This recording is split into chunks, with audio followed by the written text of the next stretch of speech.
തുറമുഖ പദ്ധതിയെ ഇരുകൈയും നീട്ടി സ്വാഗതം ചെയ്തവരാണിന്ന് തുറമുഖത്തിനെതിരെ സമരം ചെയ്യുന്നത്.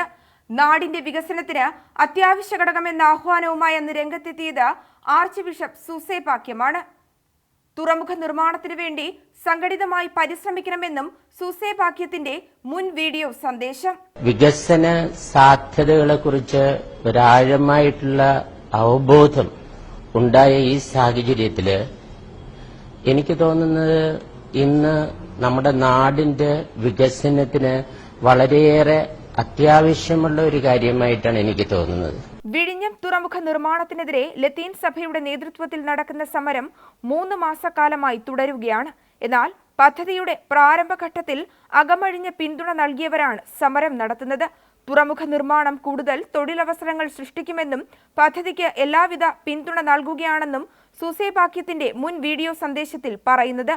നല്ലൊരാവശ്യമായതുകൊണ്ട് വികസനത്തിന്റെ സാധ്യത കാണുന്നതുകൊണ്ട് ഈ വാണിജ്യ തുറമുഖത്തെ സ്വാഗതം ചെയ്യേണ്ടത് അതിന്റെ സാക്ഷാത്കാരത്തിനായിട്ട് ആവുന്നത്ര രീതിയിൽ സംഘടിതമായിട്ട് തന്നെ പ്രവർത്തിക്കേണ്ടത് ഒരാവശ്യമാണെന്നാണ് എനിക്ക് തോന്നുന്നത്.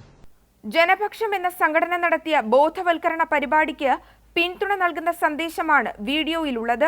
2000 വള്ളങ്ങള് കടലിലിറക്കി ഈ തീരദേശത്ത് മാത്രമല്ല, കേരള ജനതയുടെ മാത്രമല്ല, ദേശീയ അന്തർദേശീയ രംഗങ്ങളില് എല്ലാവരുടെയും ശ്രദ്ധ ആകർഷിക്കുവാനായിട്ട് അവരൊരു പരിപാടി ആസൂത്രണം ചെയ്യുന്നതായിട്ട് കേൾക്കാനായിട്ട് സാധിച്ചു.